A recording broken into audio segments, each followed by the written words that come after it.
And now the Trump Justice Department may be a pain in her you-know-what. The angle has obtained shocking allegations leveled by the Trump administration against New York Attorney General Letitia James. The Federal Housing Finance Agency has sent a criminal referral to the DOJ accusing James of mortgage fraud. In a letter to Attorney General Pam Bondi, Director Bill Pulte says James appears to have falsified records in order to meet certain lending requirements and receive favorable loan terms. He cited a property in Virginia that she's allegedly claimed as her principal residence and a property in New York that she claimed as a 4-unit structure instead of the required, instead of a 5, which Pulte says means she was able to get a different type and more favorable loan. Joining me now is Jonathan Turley, Fox News contributor and law professor at GW University. Jonathan, mortgage fraud is rampant in the United States. There's all sorts of fraud that's rampant. There's disability fraud that they've vowed to crack down on in the Trump administration.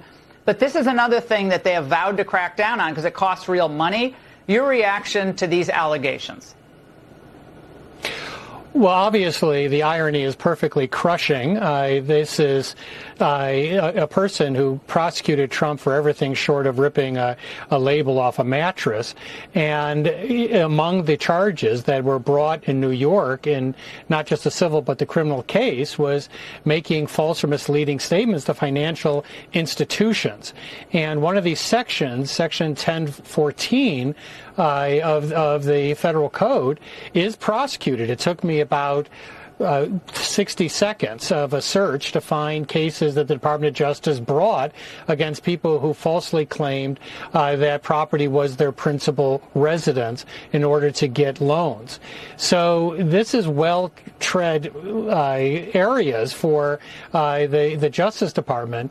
As for James, if we apply the Letitia James standard that she created, there'd be little question here. This seems pretty straightforward. What the administration is saying is this was not her principal residence. In fact, as a New York elected official, she had to say that her principal residence was in New York. This was an out-of-state residence. But also, they claim that in some of these forms, she actually states that her father is her husband in order to file as a married couple.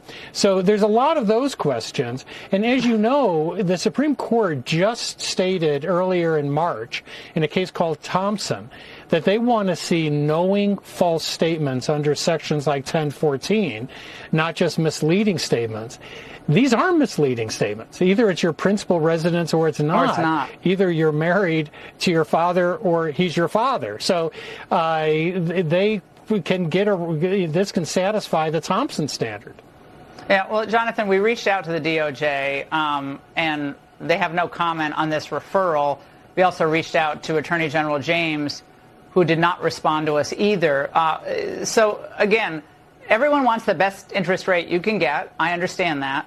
But, she's a lawyer. She knows that when you sign a mortgage application, that mortgage application, if you're borrowing money, if you're not borrowing money, nobody cares whether it's your principal residence, except, where you file your taxes. But she decided to state that that was her principal residence, knowing it was not her principal residence. I didn't even know she had property. I mean, I guess she had property in Virginia and she has rental or investment property in New York. That's fine. But in the New York matter, to get the favorable rate, the building could only have 4 units. But for, it looks like the entirety of this building, it had 5 units, meaning it was in violation of the actual loan agreement. And again, this is not a novel application of the law, Jonathan. As you stated during the persecution of Donald Trump, she was using all these novel applications of law to go after him. This isn't novel. This is a black and white issue. You either did or you didn't. Right, and this has been prosecuted in the past. Now, we have not heard her side of this, but these documents themselves are quite damning. It's hard to see how the residences listed were her principal residence. The business about her father is just bizarre. Now, I'll note that one of the things that Letitia James stressed in her case against Trump is that Trump had to review documents that were filed in his name. And so she dismissed makes the argument that this was something that Trump's people put together. She said he's ultimately responsible. So they allege that she gave a power of attorney in a couple of these instances, but according to her own standard, that's not enough. Well, Professor, the referral cites the case against the former Baltimore